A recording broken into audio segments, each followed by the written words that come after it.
Hello, everyone. I'm Kari Vogelji, your host of the Educator Wellness Podcast, here to share and promote my life's work and passion, all things wellness. But not just any wellness. We're here to discuss wellness specifically as it pertains to educators. I am a former elementary school teacher, and I am passionate about helping educators see wellness in a very different way. This podcast is dedicated to educators across the globe, creating a space for us to come together in an authentic and therapeutic way, sharing our stories, our hopes, our joys, our fears, our sorrows, and hopefully creating some space to share some laughter with one another as well. In our journey to learn how to support one another to prioritize wellness and enhance our overall well-being.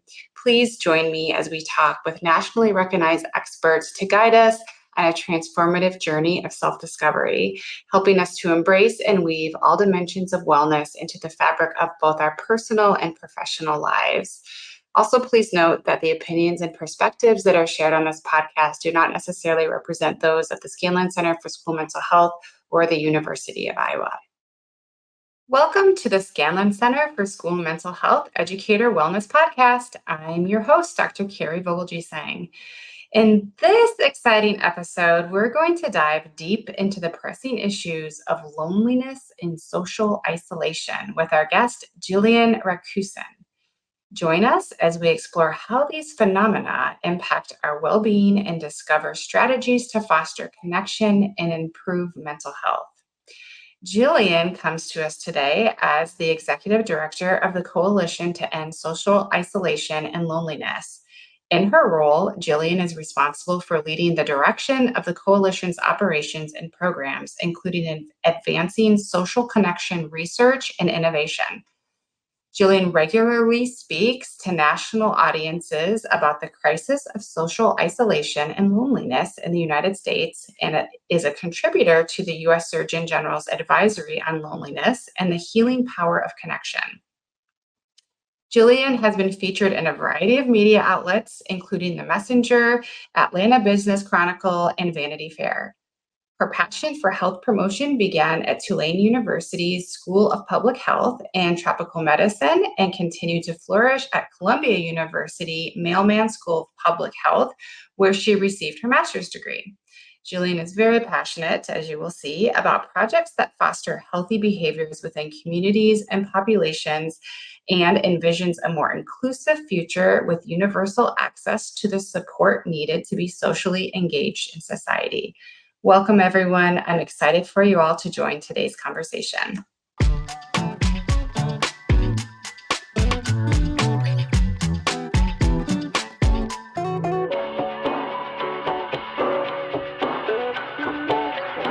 Welcome, Jillian, to the Scanlon Center for School Mental Health Educator Wellness Podcast. We're so happy to have you here with us today.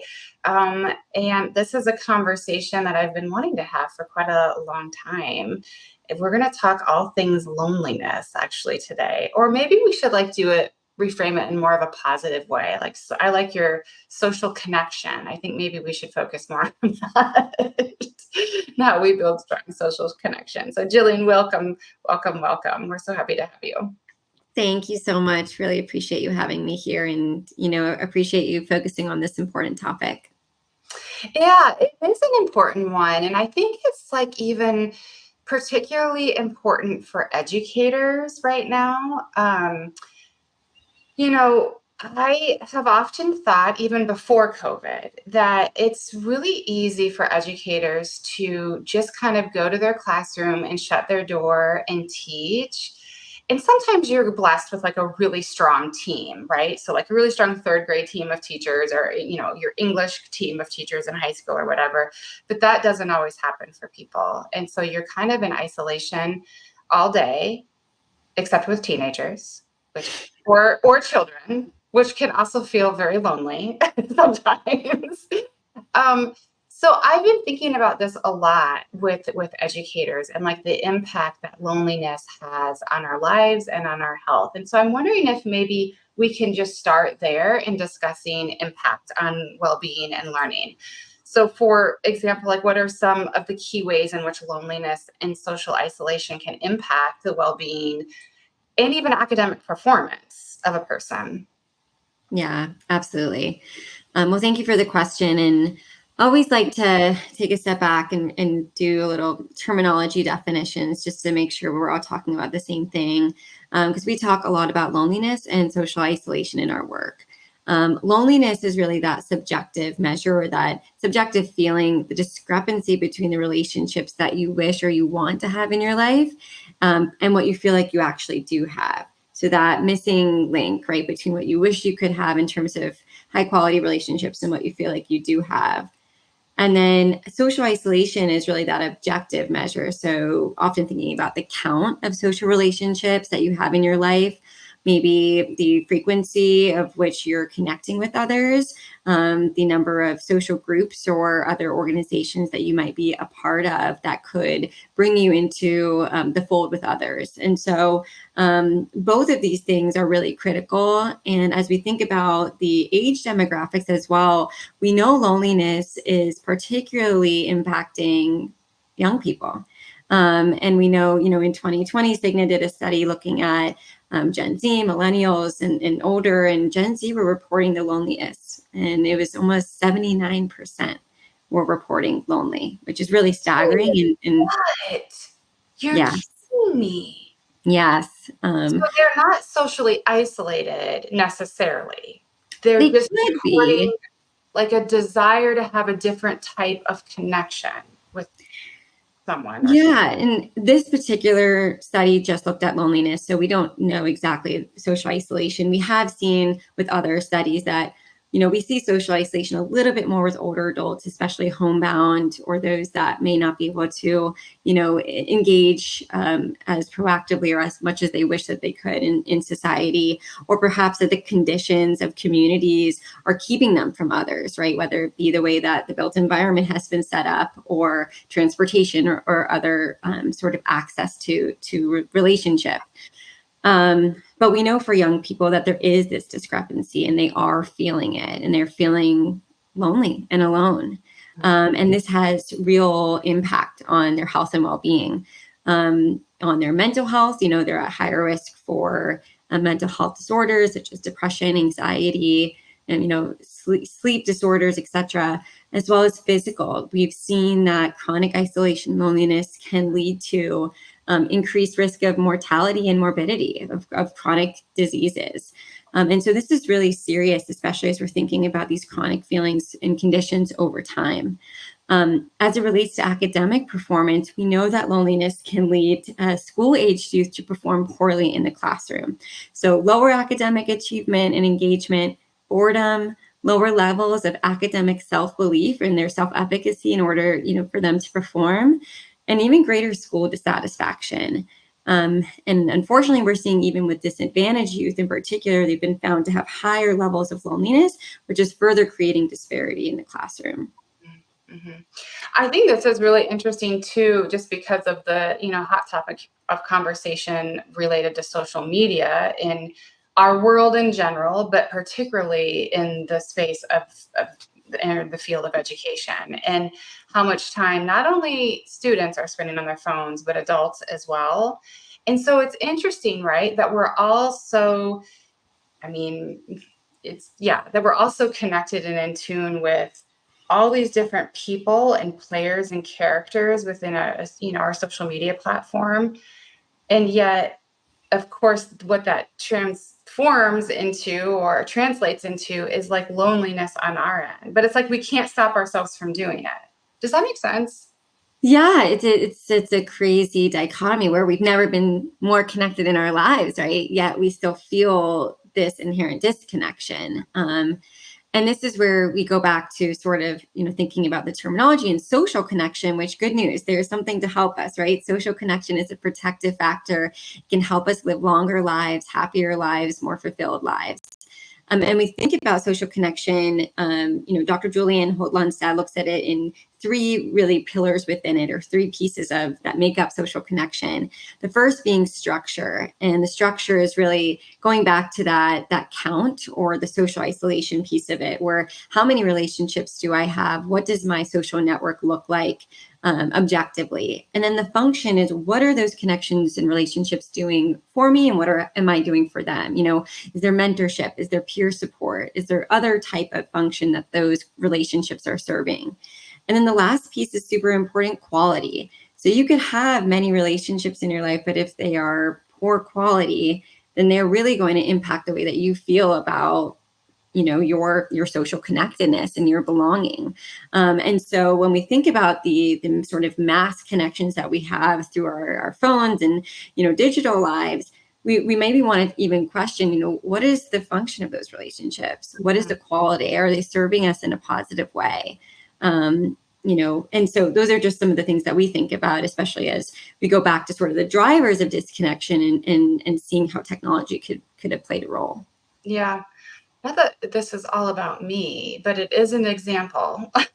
When you said that about the relationships, about having relationships with people, and how sometimes that makes you feel even more lonely in some relationships. That just hit so hard for me. I think we can probably all think of a time when you've been like friends with somebody or been in partnership with somebody in some way, and it was not good for you. It was not healthy for you for various reasons. And once you got out of that relationship, you realized, and you took, 10 steps back, sometimes you realize that, like, oh my gosh, I never felt more lonely in my life than I did when I was in a relationship with that person. And that's just like crazy that's that dichotomy, I guess, that you were kind of describing, that really thinking through and examining the types of relationships that we have with technology and with people in our lives is so critically important. Yeah. Absolutely. Completely agree. And I say this with caution, right? Technology is not all bad, right? It does help us in a lot of ways. And so we think about sort of the promise and peril, and how can we better equip young people and educators to utilize technology in a healthy way? And how can we start to think about even the way we teach in school, what we're teaching, the content is, what if we had curriculum around, digital literacy and really how to be a healthy digital citizen. I think that there are some programs that are already starting to do this work and that are doing an amazing job. But I'd love to see it in every school. Yeah, I do know that schools are really trying hard to ramp this kind of teaching, this curriculum up across the globe, really. Even when we do work with partners in other parts of the world, then they're running into the same issues with it and having to address it in schools as well. And it needs to be addressed in home, in our communities. I mean, it needs to be something that we're all doing kind of together, for sure. There's this other piece of loneliness that I wanted to talk about with you that I think is interesting, because in my experience, loneliness and or social isolation, it oftentimes carries a stigma with it. Like, people are embarrassed about it. They're embarrassed that they feel lonely, or that they don't have what they see as enough friends, or the type of friendships that that they have, I guess, envisioned for themselves. And how can we work to, first of all, do you see that too in this work? And if yes, how can we work to destigmatize these experiences with people in our Yeah, communities? absolutely. Um, so I do see it. I think we've gotten a little better over the last 5 years, especially as the pandemic. It was, I guess, a little silver lining of it is that we became more familiar with terms like social distancing. We became more familiar with understanding what could be the long-term impacts of that to our health and well-being. We all felt it as well. We knew what it was like to be isolated, and so we now all have also that sort of personal experience and narrative to tie to the work.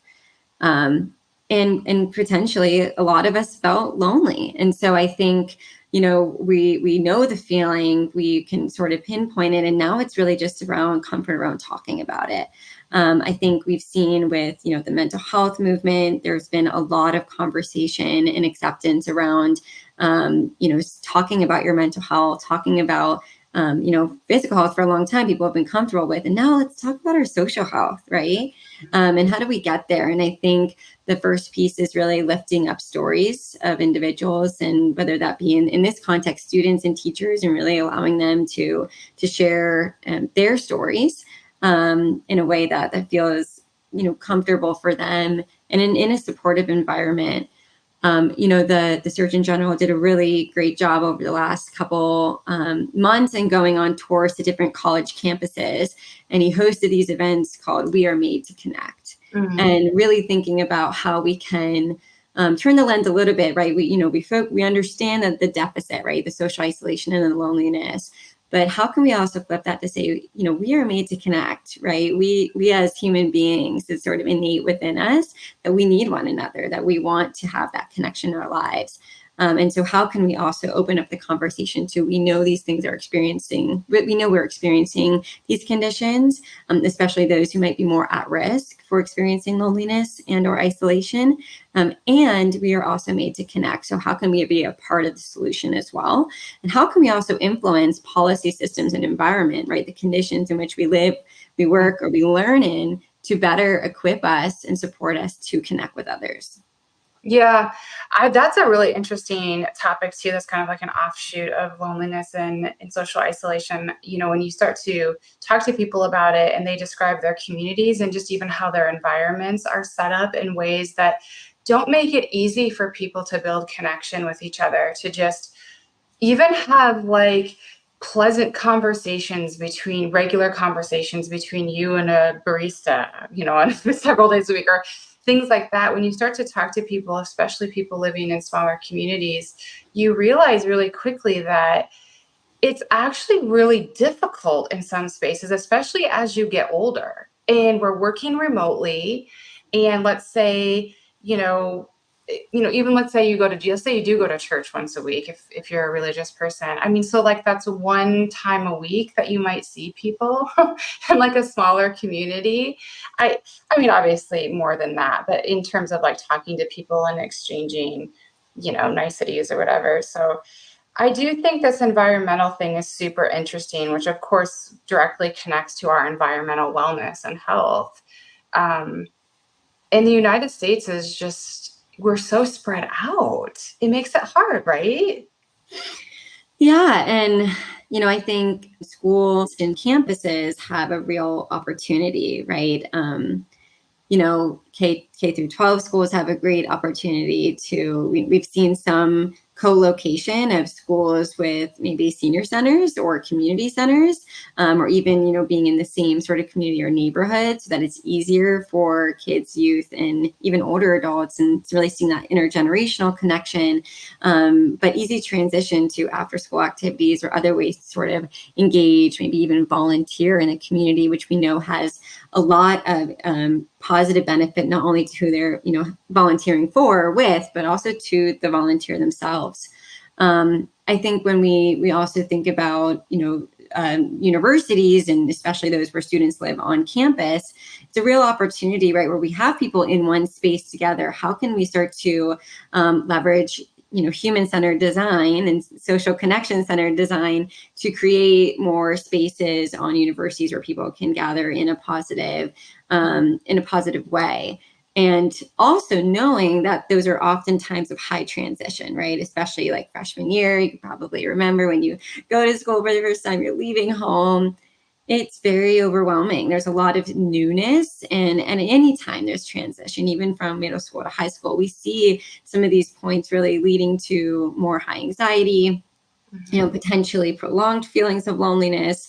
And so this is where we really come back to, the science, and we understand that acute loneliness is okay. And actually it might even be good for us, because it helps us with that immediate stress response to change something, or to kind of look outside and see our environment in a different way. It's really that chronic piece that we want to be wary of, that we want to be careful about and starting to acknowledge. Which will bring me to, my, comments around screening and making sure that campuses and schools are offering opportunities that we can identify chronic isolation or loneliness in students and in educators and teachers and others. And so thinking about how we can better equip staff, maybe even RAs, to start to see some of the telltales and the signs of students feeling, lonely or going inward or not leaving their room for days at a time. These are the things that we want to think about, and also understanding the questions that they can ask students to maybe be able to screen for some of these conditions. Yeah. And I would say the same about educators then too, right? Being kind and caring and thoughtful about, your colleagues, and, have you not seen your next door neighbor in the school for very, very often in the last week? What are they doing in their classroom? Because, that, like I said at the beginning, that can get very lonely when you're able to just, especially if you're somebody who does actually enjoy alone time, then, and I'm one of those people, and I can ride like this danger zone line where I do really like, and I need a lot of alone time. But then there'll be times when I start to kind of feel sad or anxious, and I realize, wow, I really haven't done anything social for a few weeks. So maybe, even though I'm not, and it's interesting, right? Because you get stuck. It's like, that exercise is good for you, but you don't always do it. And it's the same. I feel the same way about being social. I know that it's Mhm. good for me and I know I need to do it, but it's like I have to force myself to go and do something social with people. And then I feel pretty good after, normally. I feel pretty good afterwards. But it can be really hard for people.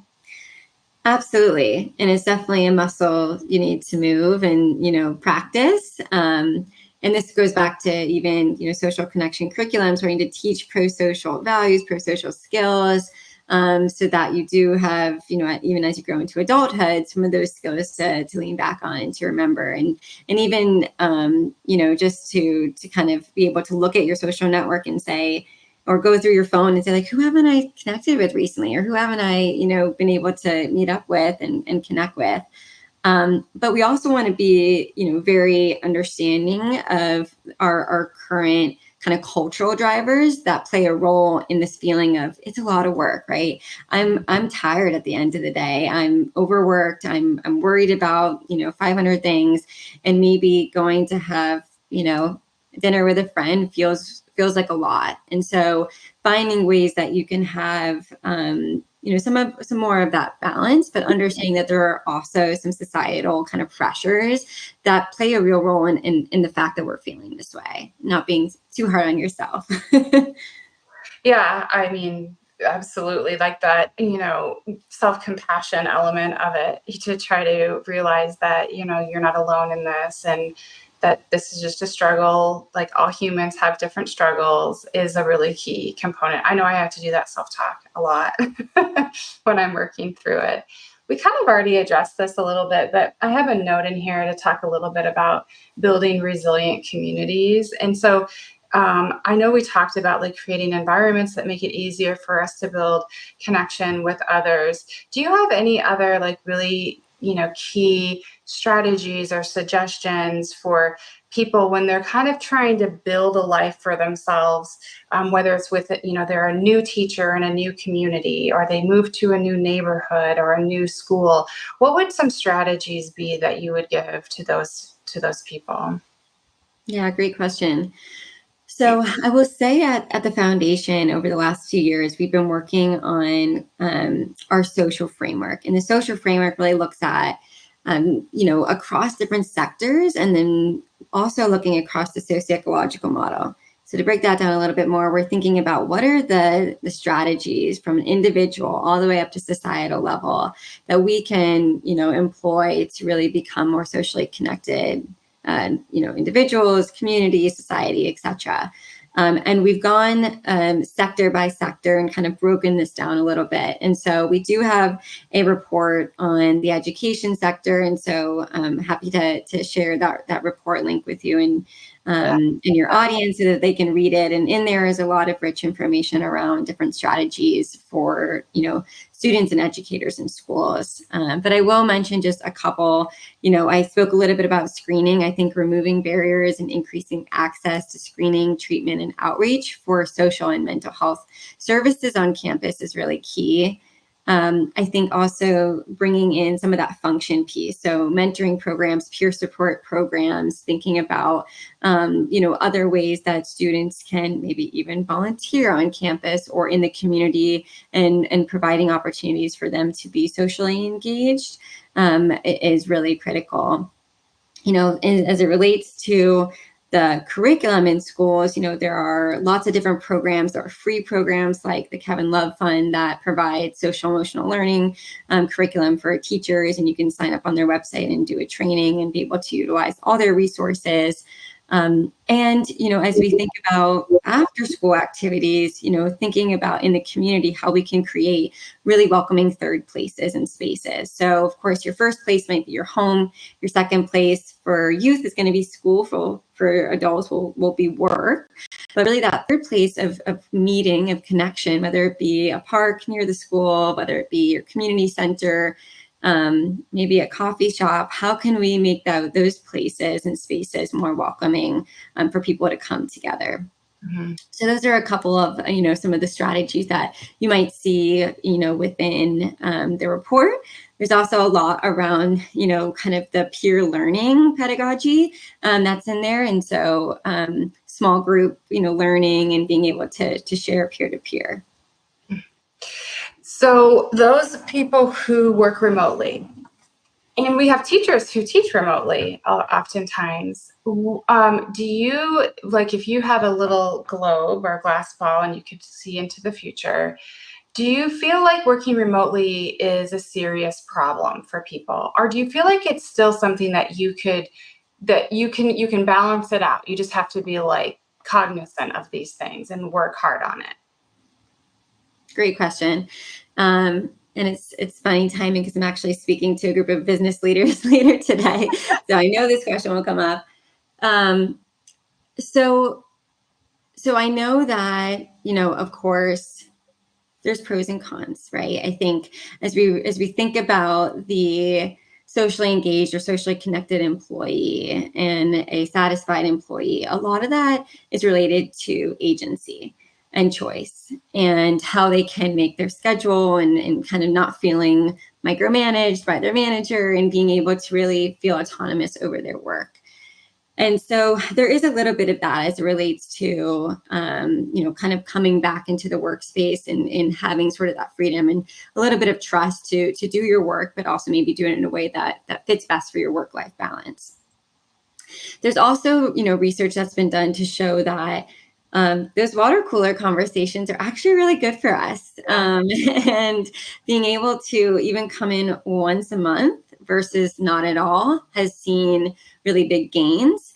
As you continue to add, the gains get a little bit less. Let's say you're coming in once a month, you're coming in once a week, a couple times a week, every day. Gains get a little bit less in terms of how it makes individuals feel. But we know that there is positive impact and outcome to having that in-person connection, and being able to know who you're working with and know them not only by name, but also a little bit beyond that. So we have a hybrid team at the Foundation for Social Connection, and something that we make sure to do in all of our team meetings internally and some of our external meetings as well is we start with a moment of connection. We start a couple minutes at the top to share something that made us smile during the week or a highlight of the week, and also a vulnerability of the week and something that maybe is giving us a little anxiety or a little pause. And of course, we give it's an option, but most of us do share. And it's a way to get to know each other on more of a human level, and then also have a little bit of grace for each other before we're coming into the space of work. And so we've found that really helpful for our teams. And I think as it relates to your initial question for remote work, pros and cons, but we're seeing a lot of pros with having even some of those loose ties and connections in the office. Yeah, I always think that's interesting. Because there's this one piece of my brain that says, you're not there to improve other people's social lives. And then there's this other part of me that's like, no, it's actually important that you know your coworkers and you kind of know a little bit about their life. So it's like this internal battle that I think sometimes some of us, especially us introverts, have have within ourselves. Okay, one final question for you today. Where do you see this going? So, if you think about all the literature around social connection, social isolation, loneliness, where do you see this body of research going, or how do you see this playing out in our near and long distance futures? Really good question. Um, as it relates to research efforts, I think we're, at the foundation and even, in the field more broadly, doing a lot of work to understand and evaluate the effectiveness of interventions, right? And not only on an individual level, there's been some great work done there, but as we go out to the community and even broader levels, even organizational, there's not that much research that's been done to understand what strategies are working in the workplace, are working in school settings, are working for educators, or even in community settings. And so focusing more attention and investment there.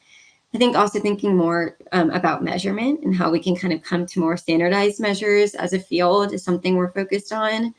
And then in terms of schools and places of learning particularly, I think we're going to see a lot more programs being developed and deployed and implemented around social connection curriculum, around support systems that are either peer-led or led by other staff and faculty.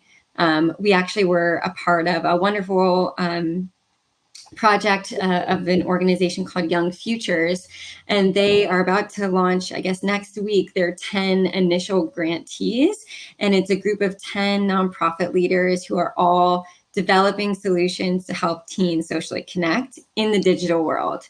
And a lot of the, as you can imagine, because where teens are for most of the day, a lot of the solutions are really targeted towards schools and education and how we can support students better in their ability to socially connect with others in a healthy way. So I think we're going to see a lot more development of solutions, evaluation of solutions. And I think we're also going to see a lot more intergenerational connection, which I'm excited for, because the older adult population in the United States continues to grow and is going to keep growing, especially as baby boomers are reaching that older adult, age range. And they're also high functioning, they're healthy a lot of the time, and they're wanting to contribute to society in a meaningful way. And so how can we leverage that power for good? Yeah. Yeah, that's a really interesting thought too. And I would imagine that's something that we will definitely be talking more about and working on in our communities for sure. So, well, Jillian, I really appreciate you taking the time today to talk with me and to talk with all of our listeners about this important topic. I know it really does impact our overall well-being and health individually and as a community as a whole. So I really appreciate your expertise and all of your good work. Thank you. Thank you so much for having me, and feel free to check out our website, social-connection.org, for more information. Let's do that. Thank you. Thanks, everyone. Thanks. Thank you for joining us on this episode of the Scanlon Center for School Mental Health Educator Wellness Podcast. Today, we've delved into the complexities of navigating loneliness and social isolation in today's world, and the crucial role that social connection plays in fostering a healthier, happier life. Remember, building connections isn't always easy. It's a muscle that must be exercised, but it is a vital part of a healthy life. And by prioritizing these bonds that we can create with people, we can not only improve our overall well-being, but we can help students achieve their academic and social goals. Until next time, take care, everyone, stay connected, and know that I am forever cheering you on.